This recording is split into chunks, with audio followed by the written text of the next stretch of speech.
Good morning, baseball fans, and welcome back to Dan's Vintage Baseball PC. Do not be fooled by that fancy name. It's just me and some friends talking about baseball cards. No friends today. It's a midweek show. I got a special one coming up on Saturday, but I wanted to do some stuff because I got some cards to show. It's another SGC reveal. I'm going to do the SGC reveal at the end of this video. It's my 8th. If you're counting on the channel, you'll know that I've only done 6 on this channel, but I did 1 on a Sunday night live stream on Easter night. It was my 7th SGC reveal, and I know you hear all the sirens. Sorry about that. That just started. It was very quiet when I started this video. Anyway, so that's how we get to 8, because we did the 7th one on for collectors. I'm going to put a link down below for that. But let me start with some cards that I have acquired recently. This was a very reasonable purchase off of eBay. Why am I buying a Venezuelan Eddie Watt? But if you recall, I don't know, a month, maybe 2 months ago, Eddie Watt's still with us, thankfully. Great guy, charming person. He's got a lot of great stories. We did a live stream on John Mangini's channel. It's John Mangini, Drew from Clean Cheap Shots, and myself doing a live interview of Eddie Watt, and it was fantastic. There are discussions again to do another one because Mr. Watt and Drew are in communication regularly. But Drew promised for me, if I got this card, that I would get an autograph on it. So I'm sending this out to Drew probably today. And I will have this Eddie Watt autographed, and it's a Venezuelan. I didn't even know Eddie Watt had a Venezuelan card, but now I do. So that was a cool pickup. Another cool pickup was from Facebook, a dealer who's pretty common on Facebook and really, really excellent guy. He has he offered this. This is a full box, not just a full panel, but a full box of 1975 King Dons, and as you see, that's got Tom Seaver. It's got Bly11 and Chris Spire on it too, but so another Hall of Famer. But I got this for the Seaver. This cost me less than $100. It took it was shipped, wrapped a lot in a box, so the shipping costs a little bit. But this thing is huge, as you can see. It's too big for the biggest like top loader I have. But so King Dons. Now look at that. That looks like a ring ding. So they had ring dings. They were also called big wheels and King Dons. They're basically all the same treat, I guess. It's chocolate covered with whipped cream in the middle. Typical sort of 70s hostess thing. I don't remember King Dons, but apparently King Dons is what it was called in some other jurisdictions in this country. I was looking online last night. Apparently they had it in St. Louis and Michigan and some other places. But the best part of it, of course, is the mint Tom Seaver. And it was 75, so his 74 stats are on here, and his 74 stats are not great for Tom Seaver. 3.2 ERA, but 11 and 11. So he did come back in 75 to win another Cy Young Award. So another mail was the my return from REA. Only 3 items this time, but 3 biggies. First one I want to show is, I don't know, this didn't really impress anyone who saw it, but it cost me a pretty good amount of money. It is a photo composite put together contemporaneously with the 1914 Boston Braves. So it's got all the players on there. You see it's got on the left side, it's got Stallings, the manager, Johnny Evers, Bill James, Dick Rudolph, Robert Moranville, Butch Schmidt is there, Joe Connolly, Josh DeVore, and all the way to the right is Lefty Tyler. We'll see him again shortly, but and we'll see Johnny Evers again shortly. But this is such a cool thing, and it fits perfectly with my 1914 Braves collection. On the back, upside down, it's dated. It says filed before June 1919. So this is contemporaneous, and kind of a one-of-a-kind piece. Never seen it before. Probably never see it since. So I bid on it. It was a few $100s, honestly, which is a lot for a photo, but a one-of-a-kind 110-year-old photo seemed pretty good buy. So REA sends you their cards with all the data on it. This one also fits in my 1914 Braves collection. This is the M101 blank back, M104 blank back Sporting News, Johnny Evers with Boston. Most of his cards are with the Cubs, but this one's with Boston. So pretty happy to pick this one up. This actually was a really good deal. It's a 4, as you can see, and it's a real 4, even though it's an old label. It was way cheaper than the ones that I've been tracking on eBay. There's a bunch of these on eBay that are not a bunch, but there's been a few over the last couple of years, and they're all like over 1,000. This one was also a few $100s. So very happy to get that one. That was probably going to go in the front of the display over here. But this is the biggie from REA. This is the one that I joked. My enablers were John 3D80's kid does auction Sunday night. He starts it at 11 Eastern, so it's like the last hour before they go into a lot by lot closing. So it's during extended bidding. And it's all auction tracking. And the most recent one was the REA auction. Tony Southern Collector has been on these a lot. Mike Petty has been on these. But this particular one was also Dave Berg from Blue Jacket 66. Fantastic channel. If you don't know Dave Berg, you should, because absolute vintage card expert, amazing collection. If you don't know him, go subscribe and watch his channel as soon as you're done with this video. But anyway, Dave actually had items. He put his 1949 Bowman set into the REA auction. So, he had some dogs in the game. What's that the phrase or whatever it is? But anyway, so I was bidding on this, and it's such a nice looking card from the front. I'll show you the back first. As you can see, there's some paper loss because it was glued into an album. But what that means is that the front is damn near perfect. Look at the centering on that. Look at these corners. They're like, cut your finger if you touch the corners. 1921 E121. Now, I'm not sure if that date is correct. I think it might actually be 1922. But it's the E121. It is a 1, yes, because of the paper loss. But look at that front. And the price on this, I saw a 1.5 in VCP of this for like $2,300. It's like, I paid a fraction of $2,300 for this card.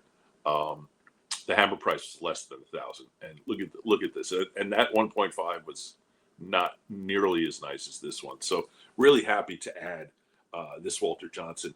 I do have a T206 Walter up here somewhere, but this would be my second Walter Johnson card. And really like to get these caramel cards from the 1920s because they're so underrated. And yeah, look at that.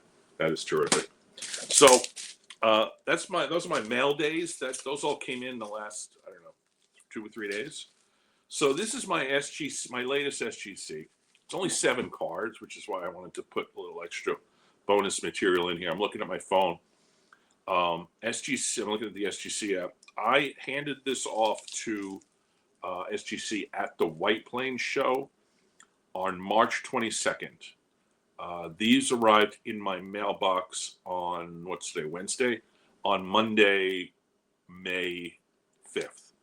So do the math. That's about 6 weeks without, and it was dropped off. So like it was marked received like the next day at SGC's headquarters because they brought it back with them from New York. So it's only, like I said, it's only 7 cards.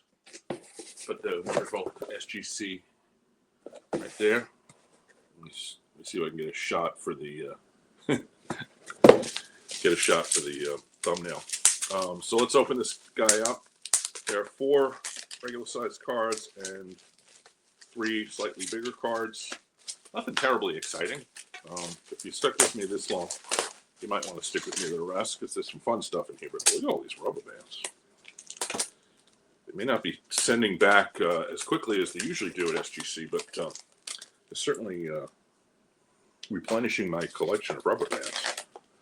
So those are the 3 bigger ones. We'll get to those in a second. These are the 4 smaller ones. as I told you, remember Lefty Tyler, because Alternate 54, I bought a collection of 2 Tyler cards, and this one was ungraded, but it looked really nice, and I got a 4. I think that's a fair grade, and that's actually the grade I predicted, because there's, I guess it's not really a crease.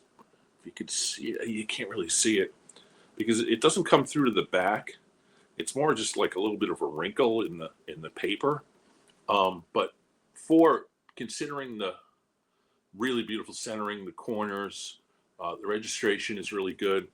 I think 4 is a fair grade, and that, I don't know if it even is a wrinkle. It might just be a print defect, but whatever it is, that's why it's a 4 instead of a 7. But it's exactly what I had predicted for that card.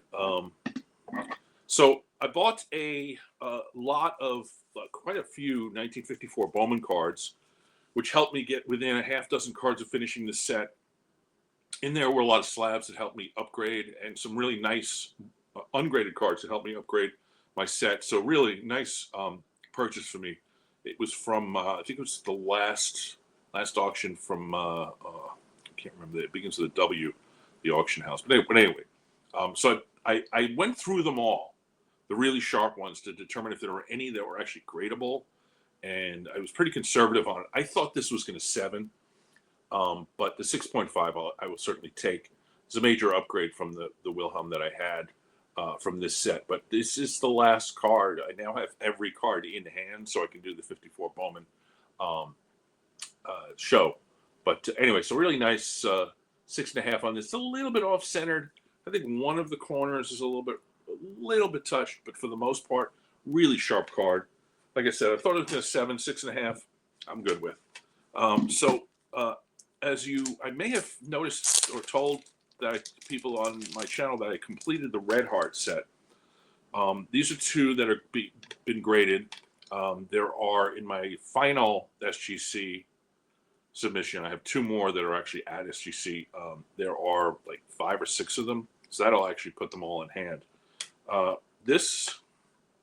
Purchased this from Bill Chappell at the Philly show, which would have been early March. As you can see, Ralph Kiner, really sharp card. I got a 5 because it was off-centered. I had this as a 5, so perfect grade. Really bright colors, really nice corners, sharp card, but that's the front is off-centered, the back is even more off-centered. So that's a 5 is a fair grade. This one, which is Jim Hegan, the catcher for the Indians, also really sharp, really bright colors, tiny bit off center. 6 is a fair grade. I figured this to 5 or 6 because the back is much more off centered. So really happy with these 2 grades. Very consistent and exactly what I had hoped for. I bought that from Bill Chappell in Philly, and then these 3 more cards that I bought from Chappell in Philly also subbed. These are 3 more cards to my slow builds of the 1955. They gave me a couple of slab bags here. 1955 double headers.